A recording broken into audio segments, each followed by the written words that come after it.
நான் ஐம் ஸ்ரீனிகேஷ். இது வரைக்கும் நீங்கள் நிறைய ப்ராஜெக்ட் பார்த்துருப்பீங்க. நான் ப்ராஜெக்ட் பண்ணுறதுக்கு பதிலாக டைம் ட்ராவல் மிஷின் பண்ணியிருக்கேன். அதில் நம்மளால் தமிழில் 2000 வருஷத்துக்கு முன்னாடி என்ன நடந்துச்சோ அதை நம்மளால் பார்க்க முடியும். நம்ம அந்த டைம் ட்ராவல் மிஷினை ட்ராவல் பண்ணிட்டோம்னா இதுதான் நம்ம ஆன்செஸ்டர்ஸ். அவங்க கற்களை கூர்மைப்படுத்தி இந்த மாதிரி கேவ் பெயிண்டிங்ஸ் பண்ணாங்க. அது வந்து இந்த மாதிரி இடங்களில் பண்ணாங்க. எப்படி இந்த இதால் கம்யூனிகேட் பண்ணிட்டாங்க டிராயிங்ஸால். கொஞ்ச நாள் போக போக அது எழுத்தாக கன்வெர்ட் ஆச்சு. அது எழுத்தாக கன்வெர்ட் ஆனது தான் தமிழ் பிராமி எழுத்துக்கள். தமிழ் பிராமி எழுத்துக்கள் வந்து இந்த மாதிரி இன்ஸ்கிரிப்ஷன்ஸ் கல்வெட்டுகளில் எழுதுனாங்க. அந்த கல்வெட்டில் எழுதும் போது ஹரிசாண்டலும் வெர்டிக்கல் லைனும் யூஸ் பண்ணி அதை எழுதுனாங்க. அதுக்கப்புறம் கொஞ்ச நாள் போக போக இந்த மாதிரி ஓலைச்சுவடியில் எழுத ஆரம்பித்தாங்க மக்கள். அந்த ஓலைச்சுவடியில் இதே பேட்டர்னில் எழுதுனா ஸ்ட்ரெயிட் லைன் மற்றும் ஹரிசாண்டல் லைன்லேயே எழுதுனா அது கிளியுதுன்றதுனால ஓலைச்சுவடி கிளியுதுன்றதுனால அதை வந்து கேர்வியாக எழுத ஆரம்பித்தாங்க. அதுதான் வட்டெழுத்துக்கள். வட்டெழுத்துக்களும் தமிழ் பிராமி எழுத்துக்களையும் யூஸ் பண்ணி நிறைய புலவர்கள் நிறைய புக்ஸ் எழுதுறாங்க. அந்த புலவர்கள் ஔவையார், அகத்தியர், தாய்மானவர், கம்பர், அப்பர். அதில் முக்கியமானவர் தான் திருவள்ளுவர். திருவள்ளுவர் எழுதியது முப்பால், அதாவது திருக்குறள். இந்த திருக்குறளில் மிஸ்டீரியஸ் மற்றும் இன்ட்ரெஸ்டிங் ஃபேக்ட்ஸ் இதில் எழுதியிருக்கேன் சார். மேம் தமிழ் அது தமிழில் தான் ஃபுல்லாக எழுதியிருப்பாங்க. அது தமிழ்ன்ற வார்த்தையே இருக்காது. கடவுள் வார்த்தை ஃபஸ்ட்டு குறள். ஆனால் அதில் கடவுள்ன்ற வார்த்தை இருக்காது, பகவான் அல்லது தெய்வம் தான் இருக்கும். நான் இதில் என்னென்ன எழுதியிருக்கேன்னா எத்தனை ஃப்ரூட்ஸ் இருக்குது, எத்தனை ஃப்ளவர்ஸ் இருக்குது, எத்தனை ட்ரீஸ் இருக்குது, எத்தனை வேர்ட்ஸ் ரிப்பீட்டாக இருக்குது, எத்தனை சீட்ஸ் இருக்குது, அதோட ரியல் நேம் என்ன, அதில் எத்தனை வேர்ட்ஸ் இருக்குது, எத்தனை லெட்டர்ஸ் இருக்குது, அது எல்லாமே இதில் இருக்குது. அதுக்கப்புறம் இதை எப்படி எவாலுவேட் பண்ணி டிராயிங்ஸ், அடுத்து தமிழ் பிராமி எழுத்துக்கள், அடுத்து வட்ட எழுத்துக்கள் அது மாதிரி மாறிச்சோ அது மாதிரி அவங்க வாழ்ந்த நேரத்தை 5 வகையாக பிரித்தாங்க. அது குறிஞ்சி, முல்லை, மருதம், நெய்தல், பாலை. அந்த 5ல் குறிஞ்சியில் நிறைய தேன் கிடைக்கும், நெய்தலில் நிறைய மீன் கிடைக்கும். மீனை கொடுத்துட்டு தேன் வாங்குவாங்க, தேனை கொடுத்துட்டு மீன் வாங்குவாங்க.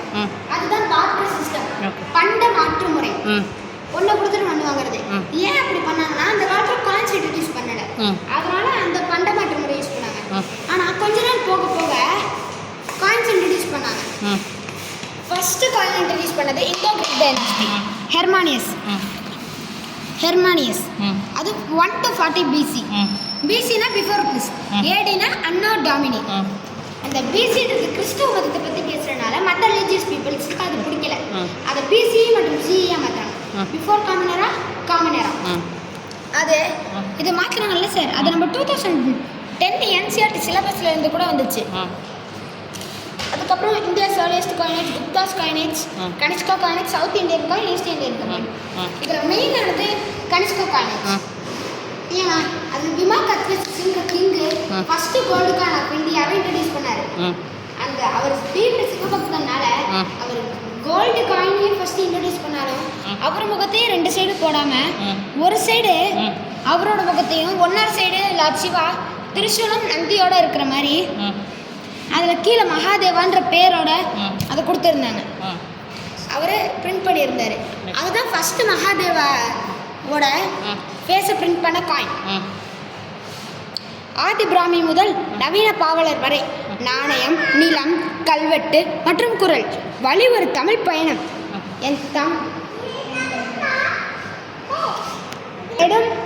பயணத்தை என் சிறு தேடலாய் உங்கள் முன் சமர்ப்பிக்கிறேன். உங்கள் ஸ்ரீனிகேஷ். சார், இங்கே நான் ஒரு கவிதை எழுதியிருக்கேன், அது நல்லா இருக்கா? மேரி பாரில் செதுக்கிய தமிழை எழுத்துக்கள் கால ஓட்டத்தில் வட்டெழுத்தாய் வளைந்து பல்லவர் காலத்து வரி வடிவம் பெற்று அச்சுக்கலையின் வீரமாமுனிவர் சீர்திருத்தமும் பெரியாரின் எழுத்து மாற்றமும் கடந்து இன்று கணினியில் யூனிகாட் என மிளரும் உயிர்மை ஓவியமே நம் தமிழ் எழுத்துக்கள். தமிழ்தாய் வாழ்த்துல 1891 மனோன்மணியம் சுந்தரனார் இருந்ததுனால 18 லைன்ஸ் இருந்துச்சு. இப்போ நம்மளுக்கு 12 லைன்ஸ் தான் கொடுத்துருக்காங்க. ஏன்னா கருணாநிதி அவர்கள் 1971 அந்த லைன்ஸ் 6 லைன்ஸை நிற்கிட்டாரு. ஏன்னா முதல் 2 லைன் இந்துல ஒரு கடவுளை மட்டும் பற்றி புகழ்ந்து பேசுகிற மாதிரி இருக்கனால அதை ரிமூவ் பண்ணிட்டாரு.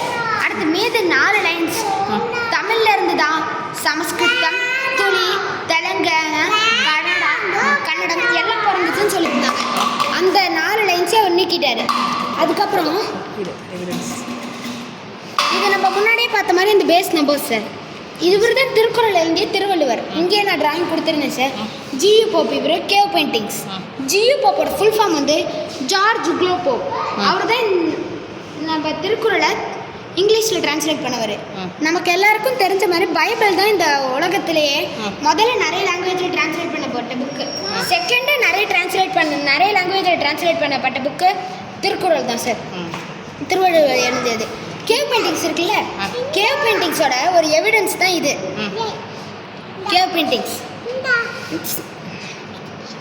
எங்கெங்க பார்க்கலாம்? இது எங்கெங்க பார்க்கலான்னா மதுரையில் பார்க்கலாம், கரூரில் பார்க்கலாம், விழுப்புரத்தில், புகழூர். இந்த 4 இடத்துலையும் எங்கே வேணாலும் நம்ம இது பார்க்கலாம் சார். திருவள்ளுவர், முப்பால் திருக்குறளை எழுதியவர், ஔவையார், ஆத்திச்சூடி, கம்பர் ராமாயணம், இளங்கோவடிகள், சிலப்பதிகாரம், சுப்பிரமணிய பாரதியார், பாஞ்சாலி சப்தம். ஓகே, தேங்க்யூ சொல்லுங்கள். தேங்க்யூ. தேங்க்யூ. ஓகே.